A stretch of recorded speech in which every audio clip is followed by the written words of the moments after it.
Hey, what's up, people? How's it going there? Yeah, I haven't been on actually doing a video. I have continued to download videos on here from my Patreon. I just make them public instead of unlisted, just to keep up. Yeah, it's just been a little rough. I haven't been feeling like sitting here talking about graffiti too much lately. I mean, a couple of my friends have passed away. And, it's kind of got me a little down. So I haven't really posted anything. Plus, I had to put my dog to sleep on, it was the 3rd, February 3rd. Yeah, it's got to that point. The poor dog couldn't even get up no more. Yeah, so, been a bit much. It's funny because the videos I post, on my Patreon, it's like, a lot of you guys went in on me. Oh, what the fuck, this stuff? Like with Keith Haring. First off, it's not like I'm picking on some little gay guy. You got to realize that dude's like 10, maybe 13, 14 years older than me. Yeah, that guy's older than me. When that story I'm talking about when I kicked that dude in the balls, I was like 16 years old, man. He was probably like 26, maybe even fucking 30. Yeah, I mean, I don't know his exact age. I probably could have looked it up somehow, just ask Google or something. But yeah, he's a lot older than me, and he was bigger than me at that point in my life. I just didn't like that bullshit. It's not graffiti. Just like I said with the Basquiat thing. I mean, it's what it is. And what was the other one? Oh, yeah, about the 2 lasers. Yeah, I'll tell you, on my Patreon, man, it's not meant for everyone. Damn, every time I come on here, someone got to send me a fucking message.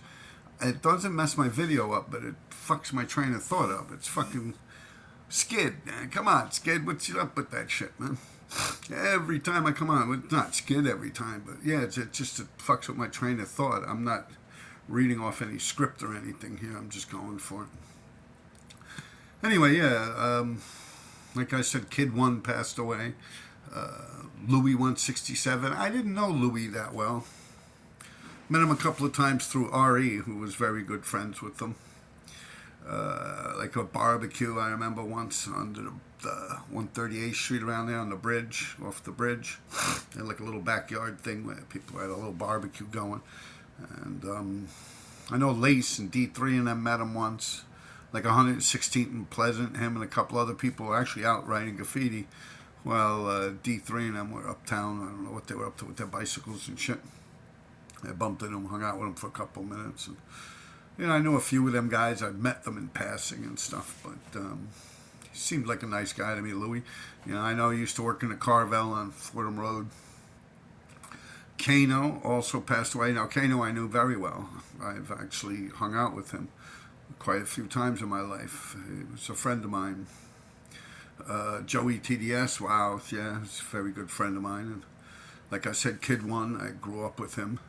And, it's just been a little settling, like, man, it makes you think back and, like, how much time you have left on this fucking planet, kind of, yeah, I was in one of them moods. Plus, I'm in my 50s, so you get, like, the whole midlife crisis thing kicks in and everything. And I put my dog down, so I just wasn't too thrilled to come on here talking about graffiti, with all the hoopla and the bullshit I go through with you guys, so I said, fuck it, why bother? I just put something on for my Patreon. I think that actually caused me more problems than anything. How are you going to pick on poor wee Keith Haring, this and that? Little skinny gay guy. I'm like, what the fuck, man? Back then, that dude's like 10, 15 years older than me, man. Like, I did that shit when I was 16. Here goes Skid again. Oh, no, now it's Risk. Yeah, Eddie Risk. Risk. IBM, FC, Risk. Yeah, every time you guys come on here, man, it fucked me up. I think there's a way I could put my phone on don't ignore like ignore calls or something like that. But yeah, it fucks my train of thought up. Where was I? I don't even know, man. Yeah, anyway, it's all fucked up. A lot of people are dying. My poor dog I had to put down. A thing that couldn't even walk. Honestly, it was like that day came, it couldn't even get up off my floor, to go for a walk. Its back legs were just done, and then, like, shit started just coming out its ass. So I'm like, shit. I woke my son up. I'm like, we got to put her down, man. This ain't living, And she was fine up to the day before that. She was fine walking around. I had her out. She walked up the steps of the building and everything, and You know, she was cheery. So it's not like she suffered or nothing. The veterinarian place, literally like right up the block from me.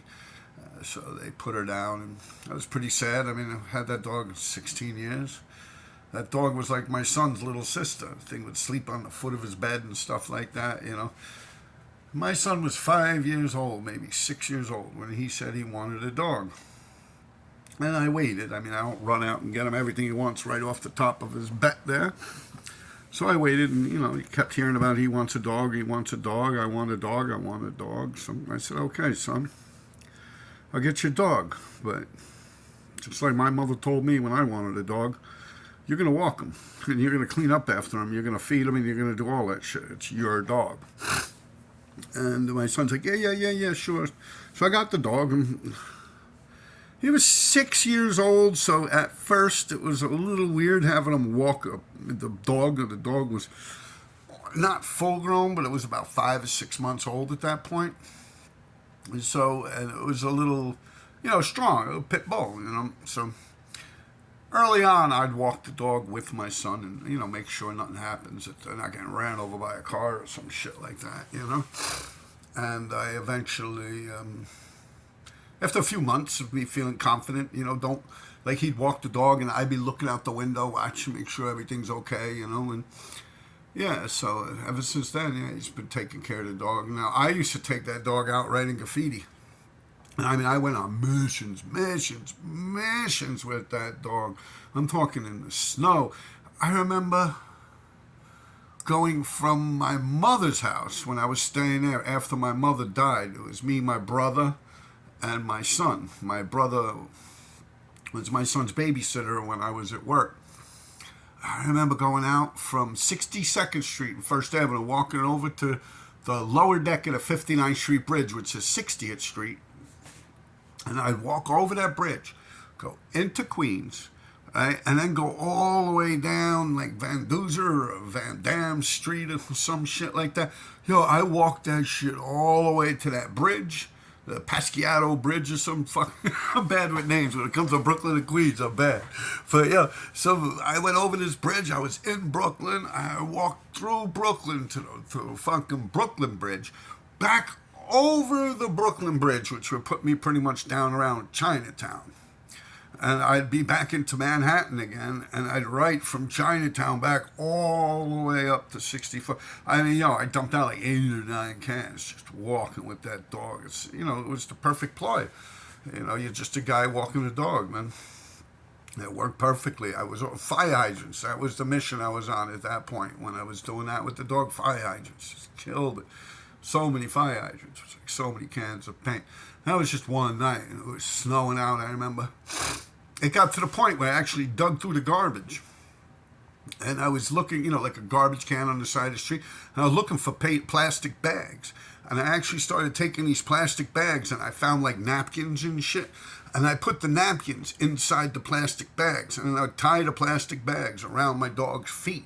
So the poor dog's not walking in the fucking snow, because you know what it was? The salt. And this is before you could walk into a store and just buy some kind of fucking dog wear like they got now and shit. You got all types of... You see every dog and its mother wearing a fucking pair of shoes on its feet nowadays. They're walking around with fucking Nikes and shit. For real.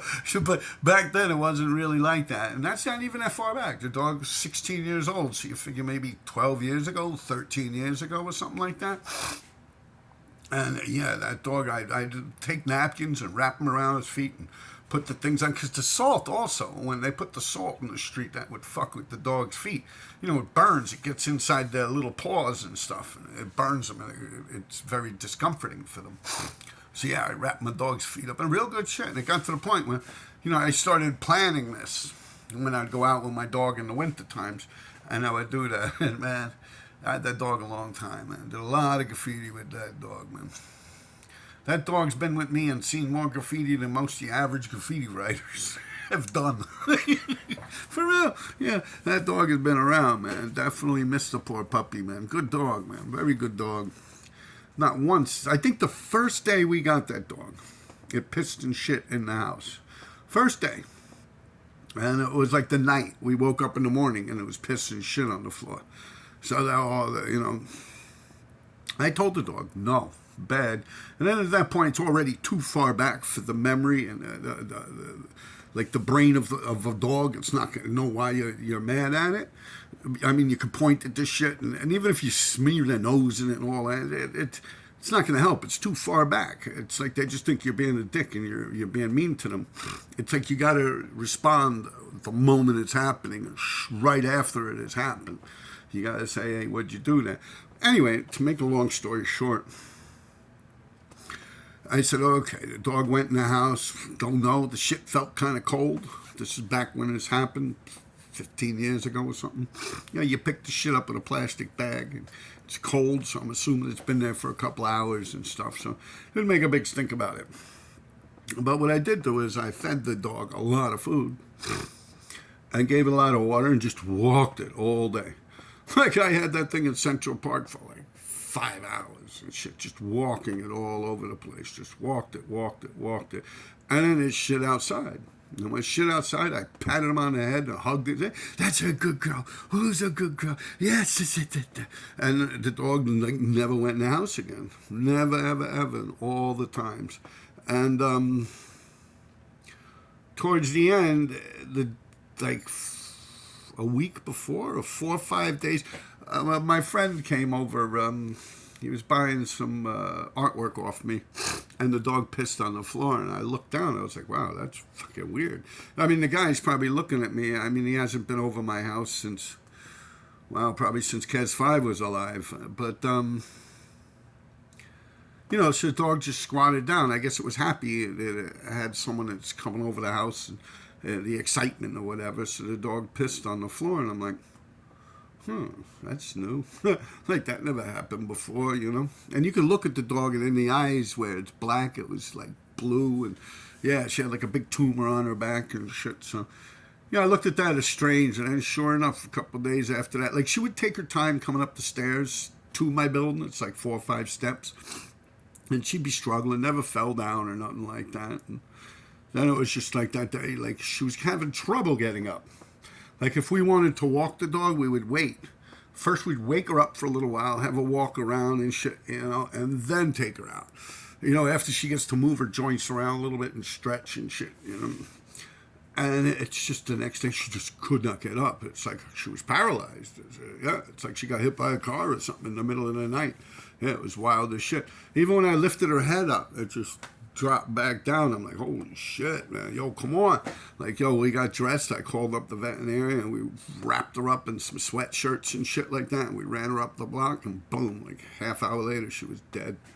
You know, so yeah, that was pretty fucked up. But I think she had a good life, and we called the shots. I kind of wish I did it a little sooner, and the veterinarian told me you'd feel that way. You know, like, you know, I said, well, I don't want to put the dog down too soon. This is past conversations when I already started having these thoughts about putting this dog down.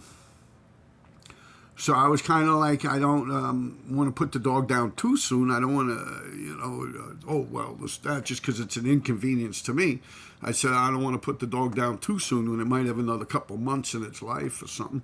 I said, that wouldn't be nice. I said, but then again, I don't want my dog suffering. I don't want it on this earth like in excruciating pain. And pit bulls, unfortunately, they have a higher threshold for pain than your average dog. They'd even bleed out less, to be truthful with you. It's just the way they are. They're pit bulls. And so it's hard to actually mark if they're suffering or not.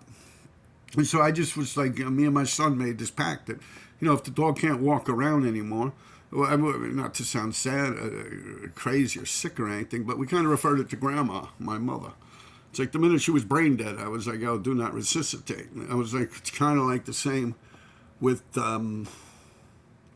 this dog, in a sense. It's like, once it can no longer independently move about, it's over. You know, it's time to put the dog down. So yeah, that day, it's like the dog knew what we were saying or something. You know, it's like, yeah, it's just that day came, and it was like the dog couldn't even get up off the floor, man. It's like it was back legs. It was done. And then like it had like shit, like dripping out of its ass. And I'm thinking, oh man, the poor dog's probably holding the shit in because it doesn't want to fucking make us mad or upset us by shitting in the house. But yet the dog can't get up. So I'm like, yo, that's pain. That's suffering beyond fucking anything I can imagine. So we wrapped that dog up and we got her up. Right, a half hour later, dog's heart was stopped. And I kind of wish I didn't do that to her, because dogs, especially when they're owned by the same owner for their whole life, or they're attached to their owner, the last thing they want to do on this earth is upset their owner and disappoint them in any way. So, I got that thought in my mind, like the dog died thinking it upset us, it disappointed us or something. But it is what it is. Dead is dead. Yeah, so you have that. I mean, I guess just from this conversation, you could tell it bothers me a lot, And passing of Joey TDS was extremely heartbreaking. Yeah, I feel bad because I was actually planning, around last year. Joey was after the Hall of Fame when we made that video that I released on my YouTube. After that, I was, Joe, I'm like, yeah, man, I want to get you on, man. This, that. You could tell about when we went down to Jamaica and this and that. And he was actually with it. Like, most of my friends, they don't want to come on here and talk shit about graffiti and stuff. They're like, get the fuck out of here, man. They get, look at me, I'm a graffiti writer. Like, that's how my friends really look at it. They're like, get the fuck. It's the last thing I want people to know about me, And I mean, but that's real motherfuckers. I see a lot of people giving people props for that. Like, that's the difference between me and my people. Although I've done interviews, I won't do interviews on. People ask me all the time to come on their channels and stuff, and I won't do them because I kind of have problems with where their sites go after they run out of graffiti writers to talk about and talk to. Like, once they have no more graffiti writers to talk to or talk about, all of a sudden their channel becomes all like fagged out and shit. It becomes about street art, or it becomes about some other crazy like LGBT stuff or something like that. So yeah, I kind of made that decision early on, and I'm happy that I've done that. I've actually even thought that way before the Vandal Hour, but my man June, I mean, he's a good friend of mine, so I did it for him. And that's pretty much the same with that Angel Z podcast. Skid asked me to go on, and I was like, yeah, sure, why not, But there might be one or two other ones in there somewhere. People I talk to, I don't even know that, it's going to amount to anything or something, But, yeah, that's pretty much it with the shows. If I'm forgetting any, I'm sorry. I'm turning this thing on. It's at work. I didn't even drink my coffee yet. I'm just trying to get an episode out here because I haven't actually came on and dropped one since February. Yeah, since the beginning of February. It's been like 2 weeks now or something like that. And I haven't actually dropped. I think the last one was about that Dante Ross, right? That crazy bastard. Yeah, he's all fucking weirded out, man. Yeah, people have sent me all types of stuff about that dude. I'm like, all right, that happened already. It's a while ago. Let's move on. I got other material, But yeah, you guys, like I was saying, it's like Taylor Swift. Yeah, like my Swifties. I'm like Taylor Swift and shit, with Justin Baldoni. You guys following up with that, man? Huh, crazy shit, man. Yeah, what else is there? New York City, the congestion pricing. Now, this is funny. I was just telling my son this before I hopped on my bike and came to work. Maybe an hour and a half ago. Still fresh in my mind. All right. Now, the subways are failing. I've done an episode, I've mentioned this before, that the subways are actually failing. And they're behind. And they started up this thing with congestion pricing, where if you go below 60th Street, you got to pay like $9 or something like that if you're in just a regular car.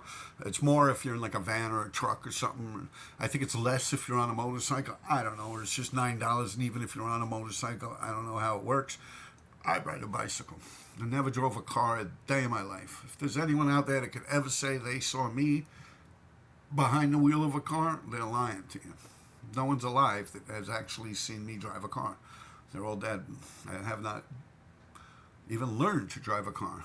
I've attempted to drive a Fiero once, and it almost winded up in East River. And went, oh, Rob, you're a dick, man. The people that stole it to sell it, John, Frankie Gator. Yeah, they said, let's teach Rob how to drive a car, you know. All right, you pull the stick, this, that, and it went in reverse and shit. Almost went in the river. This is when the old heliport, where, remember Tony Montana from Scarface when he lands in Manhattan?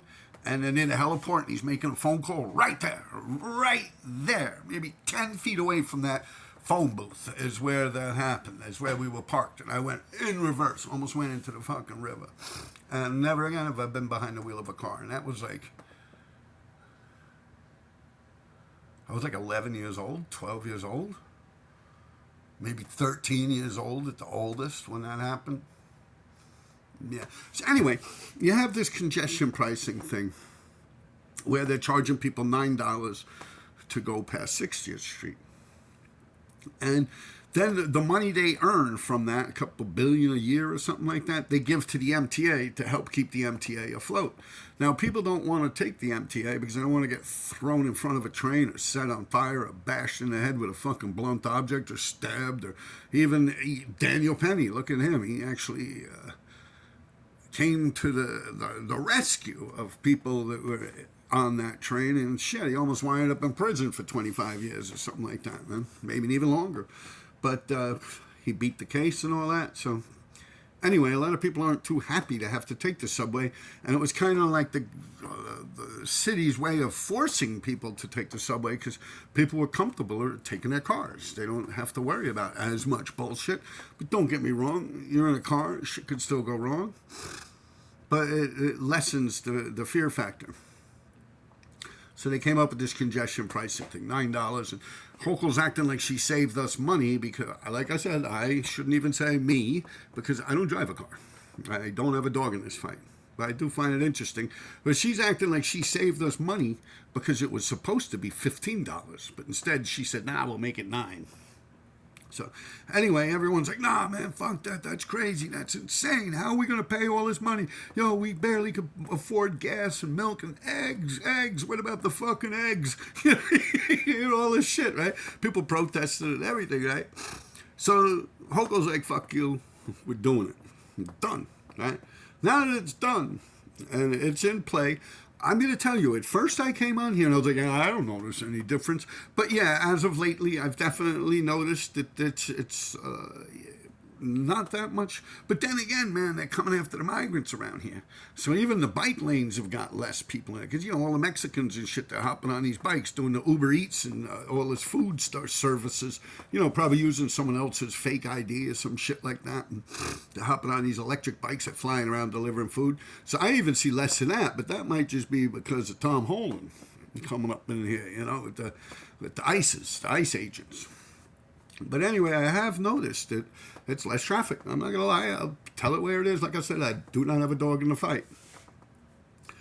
But the craziest thing I noticed is, like, this city is so, like, against Trump. Like, still, even though it, like, almost went red, you still have pockets of this city where people that, like, don't work. And, like, people that just got nothing better to do but bitch and moan all fucking day. They're still protesting and popping shit. So now, Donald Trump steps in. He says, man, fuck that congestion pricing shit, man. I'm killing that shit. That's done, man. There ain't no such thing as congestion pricing. Get rid of it. It don't exist anymore. Something to that effect. Of course, I'm wording it differently because I'm me. Well, now I see the same people that are bitching about, oh, man, how are we going to pay?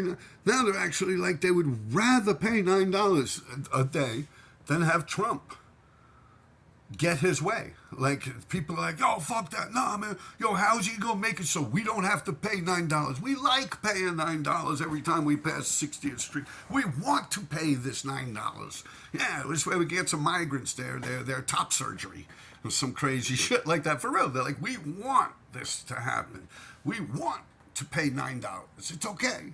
We give you $9 every day. Like, twice a day or whatever. I don't know how it works. Don't have a car. But they're like, yeah, we want this. Like, fuck Trump. How's he going to get rid of our congestion pricing? So now that shit got me thinking. I said, holy fucking shit. Like, this is some, I'm going to blow your fucking mind right now. I'm going to blow your minds, man. You ready for this shit? Sit the fuck down, because I got it all figured out. I'm talking some, like, Nobel Peace Prize awarding shit right now. Here you go. You ready for this? I fucking figured out how the MTA could get out of the problem that they're in. I figured this shit out. Yeah, don't let anyone take credit for this shit. I should copyright this shit or whatever the hell it is. Mark it so no one steals my idea. But I fucking figured it out. I actually have the answer to all the MTA's problems. All they have to do, right, is get Trump. You get Donald Trump to say that New York City doesn't have to pay for the subway no more. That's all you got to do. Donald Trump, go on stage in front of a podium and say, I now vow that New York City subway systems are free. They're free for everyone. This is all he's got to do. And everyone will be like, nah, fuck that, man. We want to pay our fare. We're going to pay our fare, man. Who the fuck are you to tell us it's free? Who are you to tell us it's free? Huh? Am I right? Would that not happen? If he went on and said, yo, the New York City subway system is now completely free, and just because he says it's free, everyone would want to pay their money. But yo, how the fuck he gonna say it's free? Psst, who the fuck he think he is saying it's free? Fuck out of here. I'm paying my fare. I'm gonna pay my fare. For real? Think about that shit. That is reality here in New York, man. I'm telling you. My son's like, yo, Dad, you're nuts, bro. Well, he don't call me Dad for some reason. He calls me Robert. But yeah, man, you're going to be like, yo, what the fuck? He's like, yo, I think you solved it. Just joking around. He's funny. I kind of woke him up with this shit, like an epiphany. But tell me now, if Donald Trump went on the grandstand stage and he said that, I now vow, and I do not want New York City residents or anyone in New York to pay for the subway. The subway system is now completely free. Everyone, oh no, you ain't. You dare, how dare you make it free? I'm going to pay. As a matter of fact, I'm going to pay double. And I swear the MTA will be chilling. They'll make all the money in the fucking world they need. Just all they got to do is get Trump to say that. Like, for real, I'm telling you, that would fucking work. That's how crazy this fucking city is, man. And there's something else I wanted to talk about. The migrants. I've kind of I talk about New York City. A lot of you guys ask me, I guess because of my accent and because I'm living in New York City pretty much my whole life. Actually, my whole life, other than maybe a year down in Jamaica, a couple months in Mexico, shit like that. But other than that, yeah, I've been living in America, in New York, my whole life. But you got the migrants, right? Now, I was talking to my son about this too. I don't talk to many humans anymore in my life. I'm old. It's not like, I had a couple conversations with a few old-time guys. I could get into that too, about graffiti and stuff like that. It was pretty funny. Like with me and Andrew. Anyway, let me finish this migrant thing. So now they got the migrants, right? When you come off the Queensboro Bridge, it used to be out there. It was like an open market, they call them. Would have rugs and shit out there with people selling like batteries and household appliances, jeans, and all new stuff that someone shoplifted. I used to shoplift. I'm pretty good at it. I even had fences where I would sell my stolen goods around the Diamond District. The same places that they've been raiding now are the same places like 20, 30 years ago I used to actually sell them to. Same as that fucking, maybe the next building over or something, but it's probably the same people's children.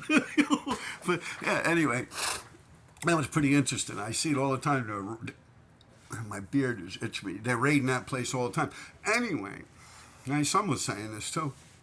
That he's the one who started. He's like, yo, when you go over the 59th Street Bridge now and you're in Queensboro Plaza, you don't have that no more. Like all the migrants ain't out there selling all that shit no more. Like it's different. And the same with like Manhattan, like they're not like swarmed around no more. Like they're hiding or they're gone or something. I don't know, but it's a relief. I'm not gonna lie. I'm not against anyone, migrant or not. Shit. If I was living in Mexico and shit sucked and I wasn't making money and I was starving over there, hell yeah, I'd come into this country. I'd do it. But if I got caught, I wouldn't bitch about it. I'd just, oh, you got me, okay. Go back and try again next year, Or if not, I'd just learn my lesson and not do it no more. But, I mean, I wouldn't hold the country responsible for it. Say they're biased or racist or anything like that. I mean, speaking of that, I don't even think we would have a problem with this border shit if it was a bunch of people that were white. Think about this. If it was a bunch of military-aged white men from Ireland or Poland or some shit like that were coming into this country just through the border by like 11,000, get the fuck out of here. They'd be sniper towers blowing them motherfuckers away. Kill shots right to the head, man. I'm telling you. Yeah, Biden would have shut that shit down. Yeah. I'm just saying. You know, that's just my personal opinion. If it was fucking flooded with millions of white dudes coming in, like military-age working men, they'd be like, yo, what the fuck? You know, I'll tell you, you know, maybe I should have came on here. Like I said, I was feeling a little blue and sad, you know, past couple of weeks dealing with a lot. But yeah, I'm actually happy. I'm probably laughing more now than I have in a good minute, man.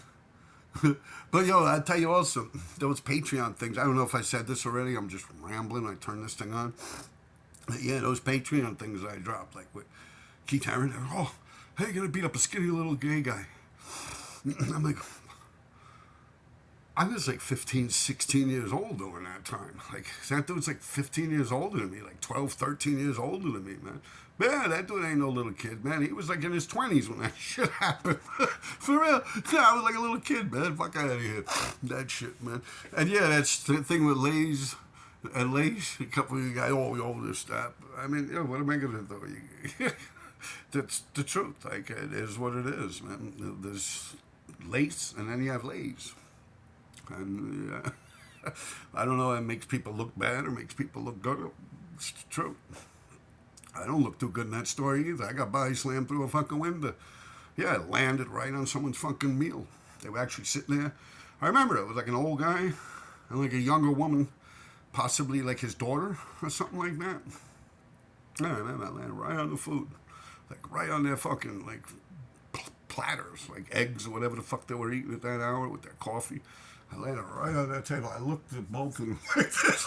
I looked at Andrew. I was like, oh shit. I got up and I ran out the front door of the place. And I kept running. I even ran away from Andrew, man. I was just shocked. I was like a fucking reindeer. Like a deer in headlights. You know, like... It's like, oh shit, Andrew's mad. Yeah, Lace, you know, oh shit, he's mad. I ran away. Fuck yeah. Ain't no shame in that. What else was there, man? There was something else. But yeah, the migrants are going away. And even 42nd Street, I don't see them. Like I'm saying, I don't think they're all deported. I think they're just hiding out. You know, the gig is up, you know. And I'm happy for that. I'm not going to lie. Like I said, if I was a migrant, I would try mines. I'd go for mines, so to say. I'd sneak into the country and try to go undetected. If I did get detected, I'd be like, ah, shit, they got me. Go back and try again. It's just human nature, man. Everyone's looking for a better life, right? What else was there? Yeah, man, check out my Patreon. I drop a lot of good shit on it, and I really can't get into here. It's not even, like, first off, YouTube would screw me up. And even though I don't make a penny off of it here, I should put some kind of cash app where you guys feel like helping or supporting the channel would be able to do so. And I did that with the little coffee thing, but I don't know. There's just all this little nicky-nacky bullshit. I keep forgetting the passwords, and it was just a nightmare. It was just like something else I had to follow up on. So, yeah, that was kind of bullshit. Yeah, I just said, fuck it. Like, I just come on here and have a good time. And just thinking back, like, Kano passing away, Joey passing away, Kid One passing away, Louie passing away. It's like, yo, these guys, that's it. Like, there's no one that, like, what, a couple more years, like, people won't even be thinking about them anymore. Look at Case 2, you know, like, he's dead, and, like, his name hardly even comes up anymore. Tracy, you know, like, wow, you know, Tracy 168. And it's, I think what I'm doing here is good. Even though, like I said, a lot of my friends that are from the streets, they really don't agree with it. Well, they don't disagree with it, but they don't partake in it, would be the best way. Like, there's something about me coming on here and talking about all this shit that some of them are kind of like, yo, man, you know, this, that, and shit like that. So it's somewhere along the line, I think it's a gray line that I'm entering or I'm on, and I don't care. You know, I was talking to one guy, this is something funny, and me and D3 were talking just the other day. I released something on my Patreon there, too. And, something about this whole snitching thing came up with, like the graffiti writer snitches and shit. And, the way I look at it and the way I've been saying it from jump is I don't give a fuck. Like, I don't really hang out with any of those people. Like, I don't hang out with other graffiti writers. I hang out with my friends, and I write graffiti, and some of them write graffiti, most of them don't. As a matter of fact, there's a very small percentage of them that do. And they ain't gonna tell them no one.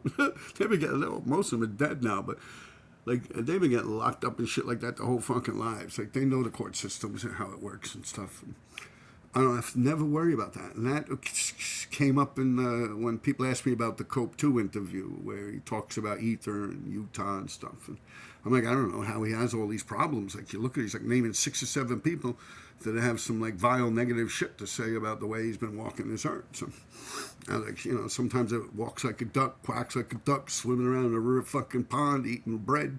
It's a duck. But I just said, he should be more careful at who he chooses to hang out with. And we were talking about this whole topic. And the whole case came up with, well, what would you do if there was someone that, like, grabbed the kid in front and this and that and took off? And I said, well, just put it this way. If I'm waking up in the day one day and I look out my window and I look across the street, and I see like a bunch of fucking dudes, like I see like a camouflaged Jeep pull up, and a bunch of dudes hop out wearing army coats. They got long fucking beards with towels wrapped around their head. And I see these guys climbing around a fire escape across the street from me, hooking up some kind of explosives to a building. And like they're wiring a building to blow up or something. Yeah, I'm going to call the fucking cops. Like, go straight up. I'm going to be like, oh, what the fuck is that? It's like some terrorist shit, So I will call the cops. For what it's worth. But, I mean, it's like the whole thing with Cope 2, and this one's a snitch, and that one's a rat, and this and that. I don't care. My main thing, like, I'm not a rat hunter. That's not my job on here. That's you people's job to be more cautious so you don't get in trouble. I won't hang out with these people.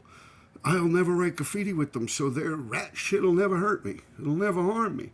And it's like the same even with this mafia stuff. Once I was like, oh, I don't condone them, like with that Dominic Cicali guy. He really gets under my skin. He talks about like Joey Cupcake sometimes. He talks about Alpo and shit like that.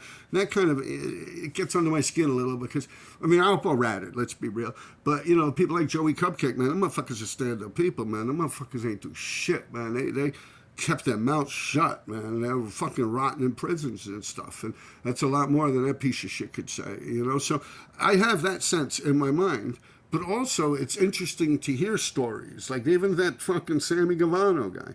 Like, you wouldn't be able to hear those stories anywhere else except from him.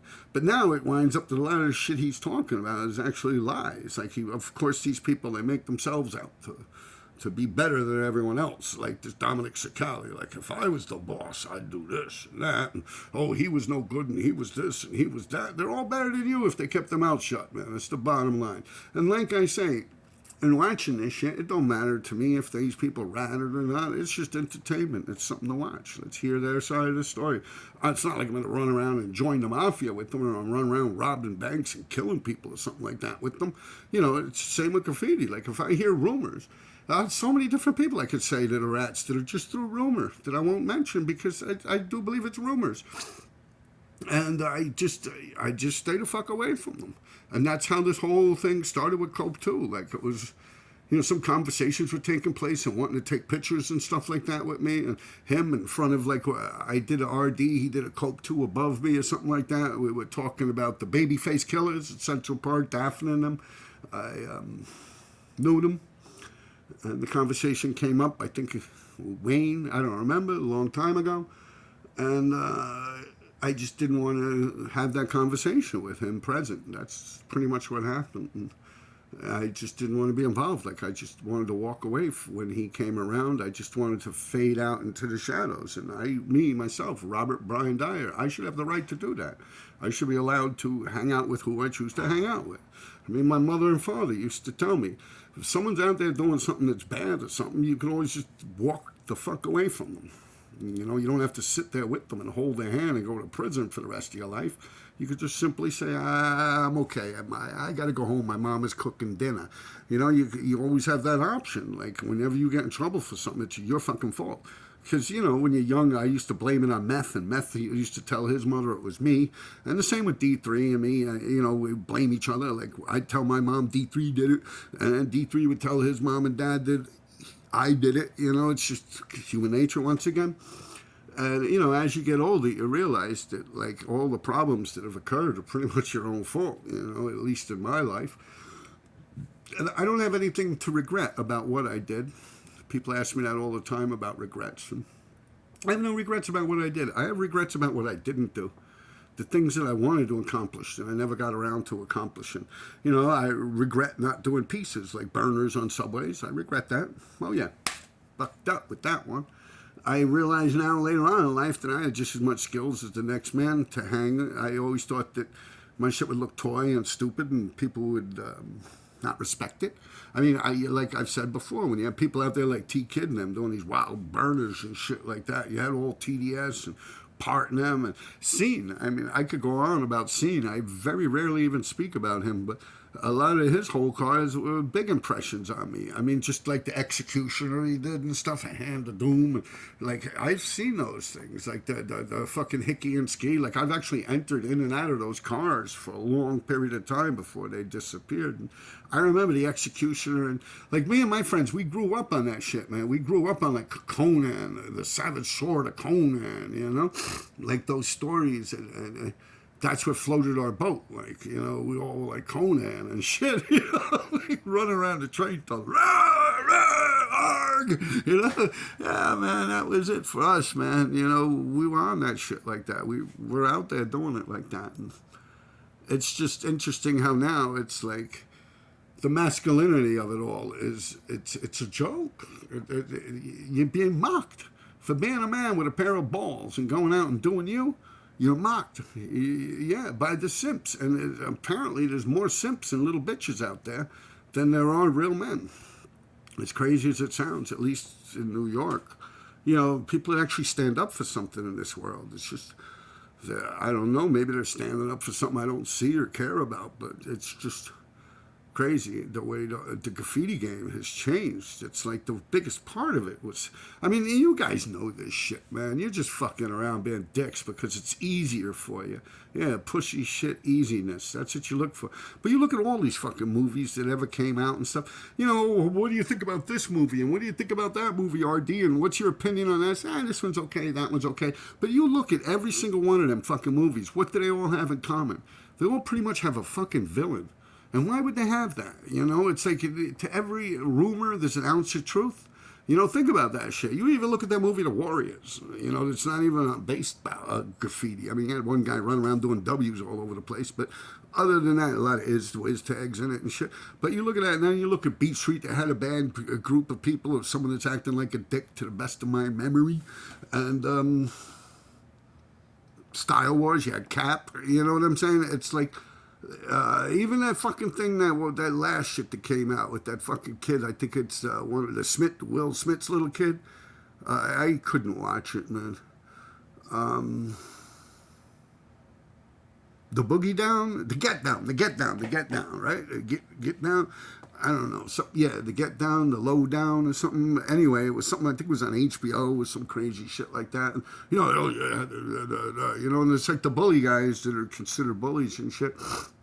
You know, they always put them in a bad light and stuff like that. In reality, with me, it's like me and my people, we just wanted to be left alone. We didn't give a fuck about all this stupid little breakdancing and fucking gliding around on pieces of linoleum in the park. And we didn't give a fuck about rap music and shit like that. We were just out there. We were thieves, just robbing and stealing. And on our spare time, we wrote fucking graffiti.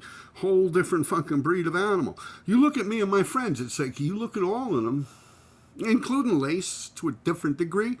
But we were secluded, like even with our styles, it was all pretty much the same flow, very similar to Hot Crew. You know, that all their fill-ins were kind of like the same motion. Yeah, you could see that a lot, and that's because we weren't exposed to much with other writers. Like we weren't hanging out practicing in notebooks with your common everyday graffiti writer from across town or downtown or the Bronx, and we were just amongst ourselves, sitting there bouncing ideas off ourselves. So it's very like secluded and shut off from the rest of the graffiti world, if you really look at it that way. You know, there's a couple of examples out there like that, but it was just a unique way. Like you look at Tracy 168, God rest his soul. Good friend, I've known him. I've done episodes on how long I've known him. But I remember at one point, when I first was up in the Bronx, I was hanging out with him a lot. Before that, I've known him. Like I said, I met him over there near Giuseppe, Acuri's social club near Wagner when I was in junior high school. You could go back and look at the video. It's on my YouTube. But yeah, going back and thinking. And I remember in the 90s, this is when the whole airbrush thing was picking up, and a lot of people were starting to do airbrushes on shirts and stuff. And I remember talking to Tracy about this. I said, you know, this is also when people started a little bit later. This is when people started coming out with, like, well, the Fun Factory was pumping, and people started doing pieces, but they weren't doing outlines on the piece. They would make it look like it's just bending forward, like cubism, so to say. And in doing this, they wouldn't do outlines. And then you had a lot of this new wave techniques going on. You had like Tats Crew and Purr and them doing all this wild shit in these places. And I remember asking Tracy, I was like, you know, your stuff still looks like so old. I said, hey, I love it. Don't get me wrong. But, you know, how come, like T-Kid, he was hanging out with Tracy at one point. And T-Kid's currently always evolving, like just absorbing style, absorbing it and just getting it out there. Always evolving and learning and learning. And it seems like at one point Tracy just stopped, like he just cut off. And a lot of the people that were below him actually exceeded him and passed him in the world's eyes, not in my eyes, but in the world's eyes. And, you know, I was asking him, like, how come you never, like, evolved into, like, the wild or, you know, like what's going on nowadays? And he was like, oh, man, it's Americano, baby. Like, you know, like old vintage, like, you know, almost like a scene would think, you know, like the old 50s, a nifty from the 50s, you know, something like that. Like, if it's not broke, why fix it? It's like, this is me. And I'm understanding that now in my late 50s, that it's like, yeah, like to do it any other way, it's not you. You know what I mean? Like, that's him. That's his style. It's old school, you know, and he could have advanced and moved on, but he just kept that old school style. And I look back at it now, and I don't think I was insulting to him or nothing. I mean, we're friends. We've known each other a very long time. And, you know, but I did ask that question to him once. I think we're actually in the Bronx Hall of Fame over there on Webster Avenue, or something like that. Some real wild shit was being popped off there. Like Seths and all those guys were popping off. FX, that's who it was. Those guys were going in hard. Yeah. And I remember asking him about that. And he's like, I like my shit, man. What the fuck you trying to say? I said, no. I don't mean no disrespect, man. And nowadays it makes sense. Like, that's his era, and that's what he's repping. And that's kind of like what I'm doing on here, not even realizing it. But, you know, that's my era, and that's what I'm repping. You know what I mean? That's like pretty interesting. Now, you got people out there that fake it. You know, they do old school style. I could name a bunch of them. SP1, BFB tries to do that old school style. Oh, yeah, like he's from the 70s or some shit like that. Motherfucker ain't do shit, man. BFB, SP1 and those guys, yeah. I don't even know what other crews he's down with. But yeah, someone like him. It's like, does old school style, but he's not fucking old school. Yeah, shit like that, where it's like an impersonating a culture or a period in time, you know. And it's all about the letter fonts and the styles and this and that. I don't know how far that'll take someone. To me, it's fraudulent. Other people can look at it however you want. Um, yeah, you can even look at like cost with the stick figure, you know. But I mean, people have been doing that from way back when, you know. And I remember seeing cost doing the stick figures, and I looked at it like an homage to the past. You know, like lava. I don't know still to this day. I can't figure out who I seen use that stick figure first. You know, the Saint with Stay High 149. Which another one, rest in peace, man. He was a good dude, man. Stay High 149. He was a pisser, man. I could tell you stories about him, man. Me, him, and Joey oh, man.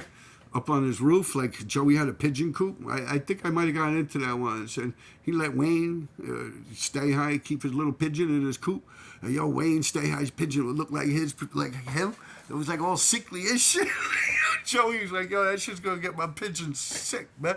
And yo, we were planning on killing that shit just like to not get Joey's birds sick. He'd be like, oh, it died, man. I was like, yo, I'll do it, Joe. I got you. Poor Stay High, man. Yo, this shit was crazy. Because, you know, the birds carry diseases and shit. And his shit was like missing feathers on his neck and shit. It looked like it got beat up or something. It was all fucked up. Like, it couldn't even, like... I remember Joey once, he was like, yo, come on. He's like flying his pigeons, you know. Joey would stand out there with this big stick. He'd open up the cages. He'd be swirling his arm around. 8 fucking things would be flying. You know, Joey TDS. Lived on like 180th Street, right? A little Lebanon. And now they passed away, I could say that. But yeah, this is when he moved up to the Bronx, or from Morris Park. And he had these pigeons, man, they were flying. As a matter of fact, Eddie, the guy that interrupted my messages, he sent me a message. Eddie, Risk, the real Risk, not that idiot from fucking California.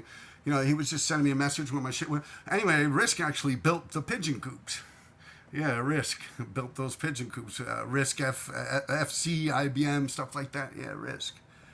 Yeah. But, yo, that pigeon was fucking sickly looking, man. But Joey was like, yeah, he'd be out there with a big stick. He'd be swinging around. I think it had like a sock on the end of it. And all these pigeons would come out. And he was like, you know, he was in his element, man. Joey used to love that shit, man. He'd stand out with his chest out. He's all proud of these pigeons, man. I even went to pigeon auctions with Joey TDS. Pigeons, man. I'm like, oh, what the fuck, man? How is that pigeon $800, man? He's like, oh, that's a Russian whitetail or some crazy shit. I was like, get the fuck out of here. I'll give you a pigeon to look just like that one for $20, bro. You're like, I'll catch a pigeon down in my neighborhood and bring it up to your neighborhood, man. He's like, no, they're not the same.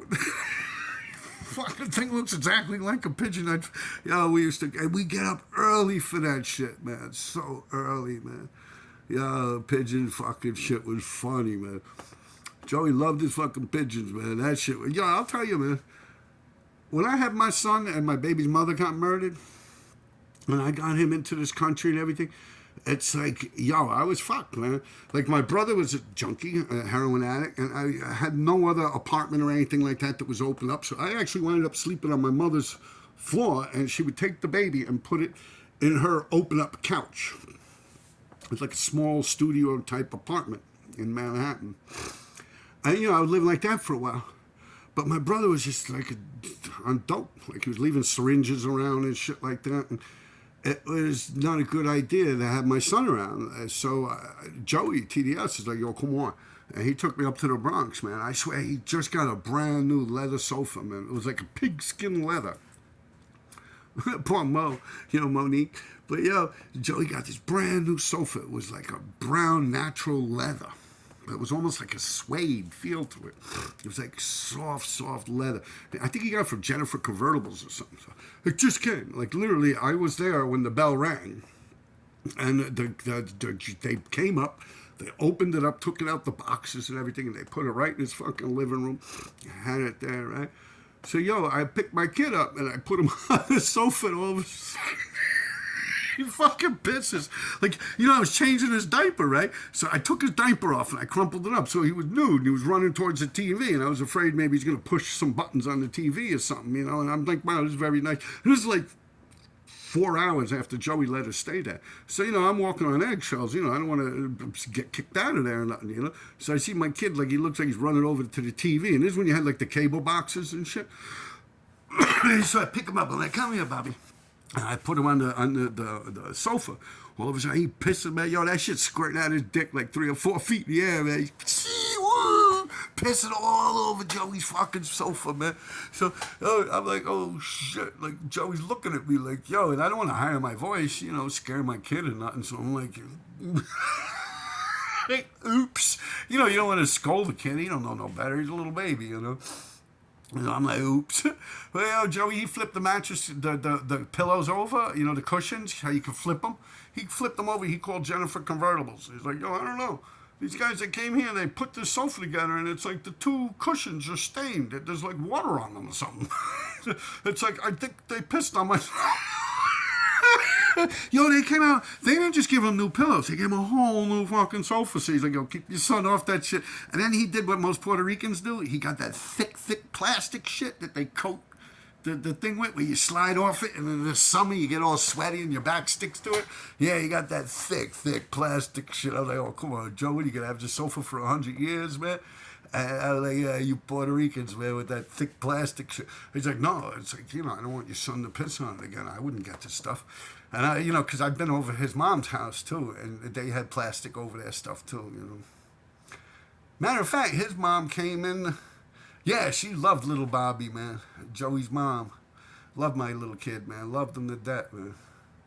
Yeah, Joey was really a nice person. I know everyone think he's grumpy, and you know, but he was a good dude, man. Good dude, man. Definitely gonna miss him, man. Yeah, I don't know what else to say on here, people. I've been going for a while.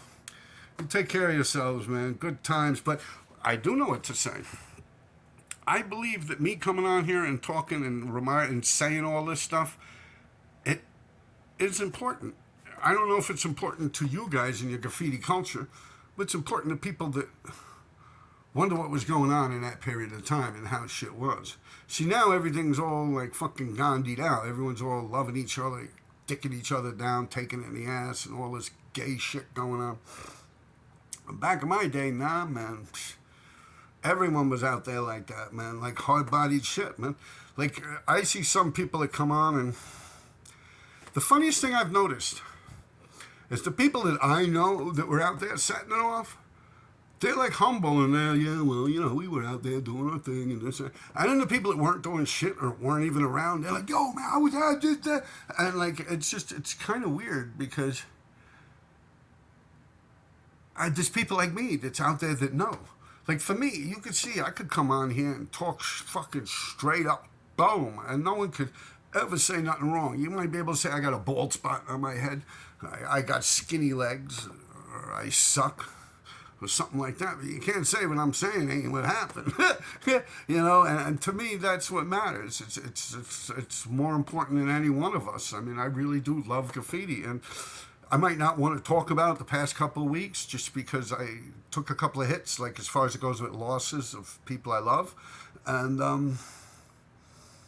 I just didn't want to come on here berating around. It was hard for me to smile and be happy and laugh. So I put it off for a couple of days, and I dropped my Patreon videos, which seemed to get people's panties up in a twist. But I'm just telling you what happened, man. You know, like, yeah, I kicked Keith Haring in the fucking balls. I did that because I did not like the chalk shit that he was doing. And, yo, you think I'm the only one? I bet you everyone kicked that dude in the balls, man. We were all running around kicking each other in the balls back then, man. That shit was like a fucking Cheech Wizard comic book, man. For real. You had to kick. I used to shake people's hand, act like I like them. And as they're shaking my hand, whack, get it right up in the nuts, man. Hell yeah, man. We used to always fucking shit. I remember Frankie Gator tapping me in the balls with his hand a couple of times. Yeah, it was like something funny to do, man. Yeah. And it was funny to watch him fall on the floor. I mean, yo, we were out there like that. That street kid shit, man. I don't expect you people that are like all like with good family structures and love and peace and happiness in your lives and all the prescription drugs that you take where you're all wrapped up in a nice, warm, secure blanket. That wasn't us, man. We were out there balls out from a young fucking age, man. And even on my Patreon, I'd like to break it down on here one day, but you know, I get into like some wild shit, yeah? That I'll save it for another time. You know, Gary Sash, some situations with his what is it, the flower shop over there. You know, you have a lot of crazy fucking things going on in this world, man. And it's like with that dude, like he was going to drive us up to the fucking, the 6 train. I'll give you a quick little briefing on it. But yeah, he was going to drive us up to the 6 train layup once. Me, Lace, Gary, Sash, Sash 357. Yeah, that was it. And he had a van. He owned a flower shop, and he had a van, and he lived up in the Bronx. No, Westchester, almost the Bronx, North Bronx. And he's like, yo, when I go home, I'll drop you off. There was like some big wedding or something like that, and Gary Sash worked in this florist. So anyway, he's driving us around. All of a sudden, he don't know how to get to the trains, and this guy was huge, man. He looked like the Kingpin. Like the Kingpin, or like George the Animal Steel, the wrestler. Yeah, big dude, bald, big fat guy. You know, I was like 16 years old or something. So he's driving around up there like, and you know, at that point, my girlfriend to be, Deborah, which wound up being my wife, you know, she lived up around there, so I was familiar with the Bronx. I was running around writing graffiti up there. I'd go to the D yard and shit like that. So I'm like, yo, you got to go east. You got to go east. And it's like, you know, we're all the way over near, like where the George Washington Bridge comes into the Bronx. It's like a little bit up from Fordham Road area, around there on the 4 line, like the 180s or something. So I'm like, yo, you got to go east. Get on the Cross Bronx, go east. And, you know, and it's like he's not doing that. So like, I'm like, sure, I pulled out a knife. I'm like, you know, like a bulb went off in my head. I'm like, oh shit. Like my mother always told me, like, never get in a van with strangers and shit. And I'm like, oh shit, I'm in a van. You know, I'm like, yo, what the fuck? So yeah, I pulled out a knife. I was ready to kill that motherfucker. For real. You know, I saw my life flash before my eyes. I mean, eventually got us up there to the layup and shit. But yeah, they had to stop the van and shit. I was like, yo, man, what the fuck's up with this dude? How the fuck he live up here and deliver flowers, have a flower van and deliver fucking flowers and not know how to get here? And first off, like, he told us that he would be able to take us there, like it's no problem at all. So I'm like, yo, this dude's like up to some shit. You know, and he owns a florist. I mean, this isn't too far-fetched for me to assume. But yeah, I thought that dude was going to do me in, man, on some homo shit, man. For real. I was like, yo, I pulled out my knife. I was ready to do him, man. Lacey's like, yo, what are you doing? You know, we're in the van, and it's like the back of the van where I am. There's no windows and nothing like that. And, I mean, we wind up going to the 6 train and writing a bunch of graffiti and shit. And then later on, I had more incidences with the guy where he actually called the police on me and stuff like that. But, yeah, that was some interesting shit. I did the whole thing on my Patreon, and I'll do it better here when I get some pictures and references and stuff like that. I'll come on here, but yeah, that was on my Patreon. I get into that whole thing. Yeah, a guy later on, he tried to get me arrested for some other shit. And, yeah, so yeah, that's why me and Gary, like, we really didn't get along like that. Like, we were down with 357. He was down with it. I was down with it. You know, he hung out with Lace, did a lot of graffiti, Kaya, C-A-Y-A. Bunch of people, like, you know, Sash knew a lot of good layups to go to. Now, this ain't the Sash from Queens and all that shit. This is Sash, 357, Sash Pate Des. The main dude, like, he really was up a lot. He started out a lot earlier than the other Sash. I remember when that other Sash came around. But, yeah, that was interesting times, man. Like I said, I thought about it. I'm like, shit, I actually got in a white van with, like, no windows. Like 15, 16 years old. And, you know, Gary, he's not from the street, Sash. He's not out there like that. He wrote graffiti, but, you know, he'd shoplift and stuff, but he wasn't out there like that. Neither was Lace when you come to think of it, like grinding, like me and Sammy and John and Frankie Gator. Like, you know, Lace was breaking the law every day, but his job would consist of breaking the law at that point in his life. So, you know, but he wasn't out there in the street like us. You know, he was delivering marijuana and stuff. So that was a different, but you know, I was like, fuck, they got me. You know, it's like, I was like, shit, they got me. Fuck. I was like, yo, nah. I went in my pocket, I pulled out my knife, I was ready to do that motherfucker. Yo, Gary Sash, and yo, Andrew would ever looking at me like, yo, what the fuck, man? He's like, yo, what's up? I was like, yo, just let me out the fucking van, man. He's like, yo. I was like, yo, what, man? I'll kill you, motherfucker. You trying to take my ass, bitch? Yo, we're like, yo, dude. I'm like, yo, you don't know, Drew. Like, yo, man, yo, funny shit, man. Yo, Gary's boss, 83rd. It was like 82nd, 83rd, and 3rd Avenue, like a florist. And like I said, he was offering to drive us. Well, actually, we went by to meet. Gary would normally be there and try and touch bases before cell phones and stuff. So they're like, yeah, we'll go up to the Sixes later on, when they park them up there about 2:30, something like that. That's when I like to get there. They normally do pull them in around 12-ish, but like to let it sit.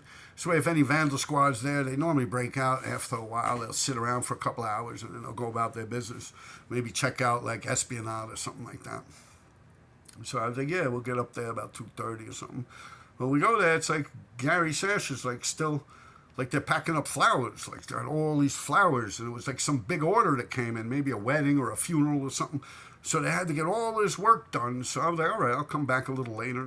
I went swimming down at the park and stuff. And I come back and they're almost ready to go. And, Andrew, me, Andrew's Lace, me and Sash and the florist owner with the white van. He said, okay, we all hop in the van. It's going up to the Bronx. All of a sudden, like the guy, like it seems like he's never been in New York a day in his life. Like he can't like get around anywhere. And I'm like, get the fuck out of here. The dude delivers flowers. Like he owns a flower shop and does his own deliveries himself. So I'm like, get the fuck out of here. The guy don't know his way around. He's got a whole big fucking atlas, like a road atlas map right there. I'm like, look, all you gotta do is go to, like it was simple to me. I'm young and I'm like, wait a minute. I'm like the only one bitching about this. So I'm like, Andrew wouldn't be down with this. Like, what are they trying to sell me off or something? Like, a light bulb went off in my head. And I always tell you guys, man, I'm nutty as fuck, man. Hell yeah, I'm as crazy as they come, man. All that shit, man. I just don't bitch about it. I don't take no medication. But yeah, I'm as nutty as they are, man. I was like, huh? I looked around like, fuck. My mother always said never get in a fucking van with a stranger. Shit, I'm in a van with a stranger. Like, I don't know that dude like that. Shit. Like, I gotta think quick. Like, I gotta get out of this shit. Like, yo, for real. Oh, man, that dude don't know how lucky he came. Take care of yourselves, people, man. I had a good little talk here. I like you guys.